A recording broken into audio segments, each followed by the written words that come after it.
नमस्कार, न्यूज़ समाचार जनता की आवाज़ न्यूज़ में आपका स्वागत है।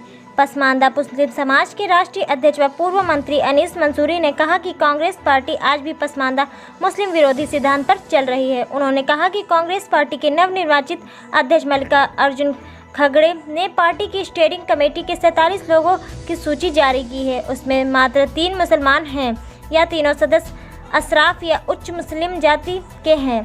अनीस मंसूरी आज चिन्हट लखनऊ में आयोजित पसमानदा मुस्लिम समाज लखनऊ मंडल के मंडलीय सम्मेलन को संबोधित कर रहे थे। श्री मंसूरी ने कहा कि कांग्रेस पार्टी की स्टीयरिंग कमेटी में एक भी पसमानदा मुस्लिम का ना होना इस बात की दलील है कि कांग्रेस पार्टी में पसमानदा मुसलमानों को लेकर 72 वर्ष पहले शुरू हुई नफरत अभी तक खत्म नहीं हुई है। पूर्व मंत्री अनीस मंसूरी ने कहा कि 10 अगस्त 1950 को तत्कालीन कांग्रेस सरकार ने मुसलमानों को आरक्षण में वंचित करने के लिए राष्ट्रपति अध्यादेश लाकर धारा 341 के पैरा 03 पर धार्मिक प्रतिबंध लगाकर पिछड़े मुसलमानों को आरक्षण से वंचित कर दिया था। यकीनन आज़ाद भारत की यह सबसे बड़ी घटना थी जिससे पसमानदा मुसलमानों को बद से बदतर जीवन यापन करने पर मजबूर कर दिया। कांग्रेस ने धारा 341 के पैरा 03 पर धार्मिक प्रतिबंध लगाकर पिछड़े दलित मुसलमानों को आरक्षण से वंचित किया है। केंद्र सरकार को चाहिए कि धारा 341 के पैरा 03 से धार्मिक प्रतिबंध हटाकर पिछड़े दलित मुसलमानों को आरक्षण दें ताकि ईसाइयों और मुसलमानों के सामने कांग्रेस की सच्चाई सामने आ सके। जब तक पसमानदा मुसलमानों को उनका आरक्षण का अधिकार नहीं मिल जाता, हमारा संघर्ष जारी रहेगा। श्री अनीस मंसूरी ने कहा कि खुर्शीद आलम को लखनऊ मंडल की जिम्मेदारी सौंपी गई है। खुर्शीद आलम सलमानी सामाजिक सोच के मालिक हैं।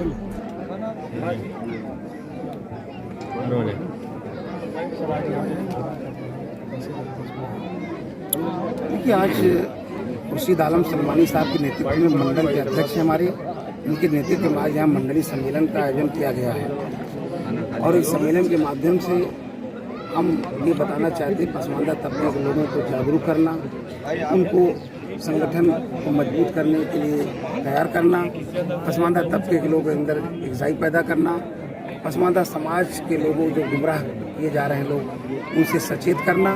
ये सारी तमाम समस्याओं को लेकर के हम लोग अपने बीच में बैठ करके बात करते हैं और मंडलीय सम्मेलन के माध्यम से पूरे प्रदेश के अंदर ये बात करते चले आ रहे हैं। बीजेपी पसमानदा समाज की बात कर रही है, मुसलमान की बात नहीं कर रही है। देखिए, बात अगर बीजेपी देश के प्रधानमंत्री जी केवल पसमानदा समाज की बात करते हैं तो पसमानदा समाज उनकी बातों में आने वाला नहीं है। प्रधानमंत्री जी को पसमानदा समाज के लिए काम करके एक कैरेक्टर पेश करना पड़ेगा कि हाँ, हमने ये आपके लिए काम किया और आप हमसे जुड़े। केवल आप ये कह दीजिए पसमानदा समाज वंचित समाज है, इनका शोषण हुआ है, बड़े मुसलमानों ने शोषण किया है, हमदर्दी तो आपने दिखा दी कि इनको देश की मुख्यधारा से जोड़ना चाहिए, लेकिन 4 महीना आपके भाषण के हो गए, आपने ये बात कही, अभी तक कोई कार्यकर्ता, कोई उनका पदाधिकारी, कहीं कोई भागीदारी अभी किसी भी पार्टी के साथ गठबंधन नहीं कर रही है। और जो निकाय चुनाव हैं, इन निकाय चुनाव में तो वैसे भी कोई भी गठबंधन नहीं होता है। समाजवादी पार्टी अपने कैंडिडेट उतारेगी और वो पूर्ण रूप से जीतेगी। अपने क्षेत्र में किस तरह का काम हो रहा है? हमारा क्षेत्र जो है ये एक नया क्षेत्र है जो पहली बार नगर निगम में आया है और अगर देखा जाए तो ये क्षेत्र बहुत ही अनविकसित है और यहाँ पे डेवलपमेंट की बहुत ज़रूरत है। किस तरह से आप अभी मैं जनता से ये अपील करना चाहता हूँ कि पढ़ा लिखा पार्षद चुने और पार्षद ऐसा चुने जो समाज में एक अच्छी छवि रखता हो, ना कि शराबी हो, ना कि जुआरी हो। इस टाइप का पार्षद अगर चुनेंगे तो वो आपको नुकसान पहुँचाने का काम करेगा। कौन सा वार्ड लगता है आपका? हमारा वार्ड नंबर 14 है, भरवारा मल्लौर। सर, एक